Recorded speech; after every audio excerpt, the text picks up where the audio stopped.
2023-2024 프리미어리그 23라운드 경기가 주말에 열렸습니다.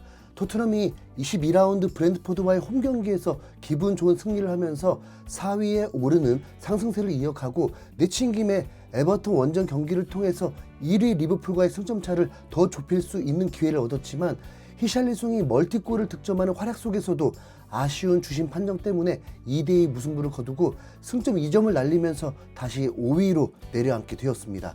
승점 1점을 얻었는데 오히려 순위가 내려간 이유는 아스톤빌라가 셰필드를 상대로 5골을 폭발시키면서 승점 3점을 챙겨 순위 역전이 된 것입니다. 이러면 이제 경쟁팀들의 부진과 토트넘처럼 승점이 날아가길 바라는 방법밖에 없습니다. 1위 리버풀과는 7점 차, 리버풀이 아스날과의 원정 경기에서 승리를 해버리면 10점 차까지 벌어지는 사실상 우승의 꿈은 접는 게 맞았습니다. 반대로 아스날이 홈에서 리버풀을 이겨버리면 아스날과 5점 차로 벌어지게 되고 그 경기는 승점 6점과도 같은 경기이기 때문에 토트넘이 쫓아가기 버거울 수 있었습니다. 가장 좋은 시나리오는 아스날과 리버풀이 무승부를 거두는 것이었습니다. 하지만 그런 일은 일어나지 않았습니다. 아스날이 리버풀을 상대로 3대1로 꺾어버리면서 우승 경쟁에 더 불을 지펴버린 상황이 되었습니다. 1위 리버풀 51점, 2위 아스날 49점, 5위 토트넘 44점. 이걸 어떻게 바라봐야 할까요? 토트넘이 무승부로 1점을 얻어내면서 1위 리버풀과 승점 차이가 7점으로 좁혀졌다고 기뻐해야 할지, 아니면 아스날과 5점 차로 벌어진 것을 불안해야 할지. 아직 경기는 15경기가 남아 있습니다. 섣부른 판단은 독이 되죠. 무승부가 아니라면 아스날이 리버풀을 꺾는 게 더 나은 결과라고 보여집니다. 토트넘은 감독과 선수들이 순위에 연연하지 않고 경기에만 집중하면서 시즌 마지막쯤 결과를 보겠다는 마음이기 때문에 확실한 건 토트넘은 아직 기회가 있습니다.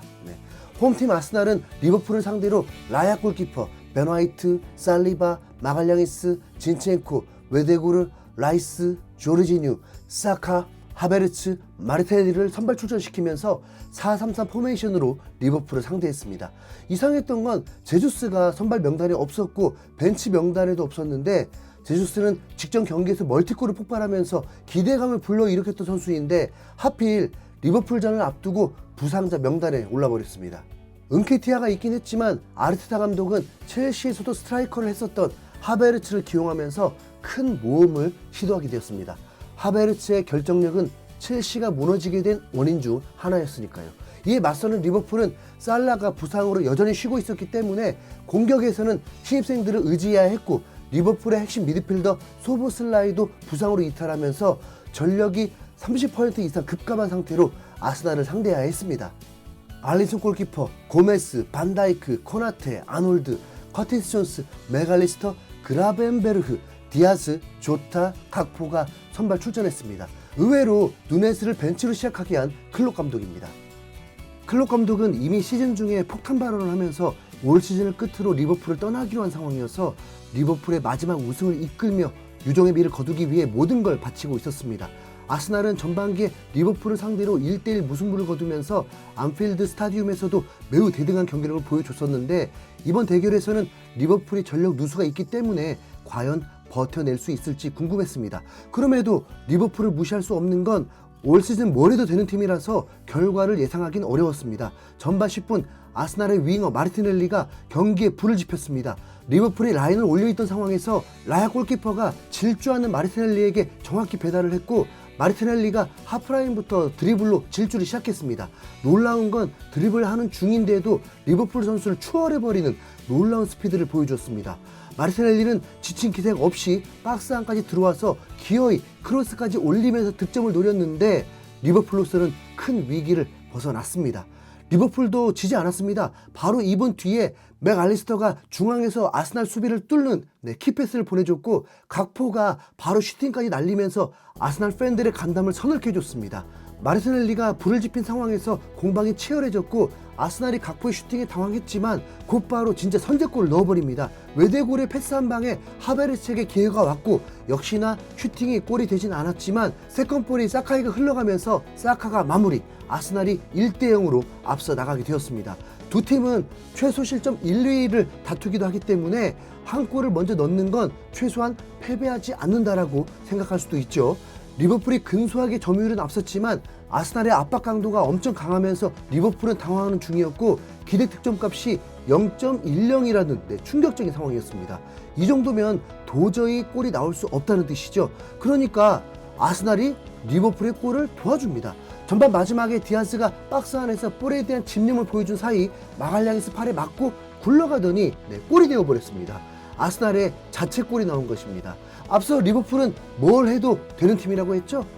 한 골 나올 확률이 10%였는데 그걸 뚫어내버렸습니다. 전반은 아스날이 슈팅 8개였고 유효 슈팅이 4개였습니다. 반면에 리버풀은 3개의 슈팅에 유효 슛이 0였습니다. 전반기에도 1대1 무승부였고 이번 경기 전반전도 1대1이면 토트넘 입장에서 무승부를 바랬던 게 이루어질 수 있다는 기대를 충분히 할 수 있죠. 후반전에도 60여 분 동안 골이 나오지 않았고 최소 실점 1, 2위 팀이 실점하는 건 매우 어려워 보였습니다. 그런데 대형 사고가 터집니다. 아스날의 롱볼 한 방에 리버풀에서 가장 믿을 수 있는 선수 반다이크와 알리송이 동시에 경기를 망치는 일이 발생해 버렸습니다.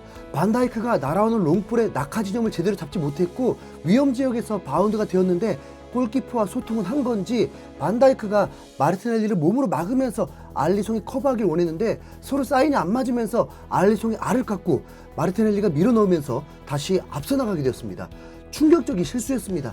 중계진도 갑자기 괴성을 질렀을 정도입니다. 거기다 추격하는 리버풀은 87분에 코나테가 경고 누적 퇴장을 당하면서 더 불리한 상황이 되었고 추가 시간 7분이 주어졌는데 91분에 교체 투입된 트로사르가 40m, 50m를 질주하면서 지쳐있는 리버풀 선수들을 추월하면서 각이 없는 상황에서도 추가골에 성공해버립니다. 이때도 알리송이 세계 최고 골키퍼라는 명성이 무색하게 가랑이 사이로 골이 들어가도록 허용해버렸습니다. 최소 실점 1위 리버풀이 3실점으로 패배하는 순간입니다. 클롭 감독은 패배 후에 반다이크 알리송에게 그들도 사람이라면서 감싸줬습니다. 이로써 리버풀과 아스날은 승점 2점 차이로 좁혀지면서 제대로 선두 경쟁에 오르게 되었습니다. 아직 맨시티가 2경기가 남았기 때문에 현재로서는 세 팀이 박빙이 될 것입니다. 토트넘이 고춧가루 뿌리다 보면 상황은 더 달라지겠죠.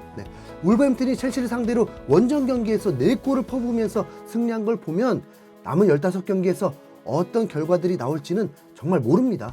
그러니까 상위 팀들이 15경기 연속 승리를 하는 건 불가능할 거라는 거죠.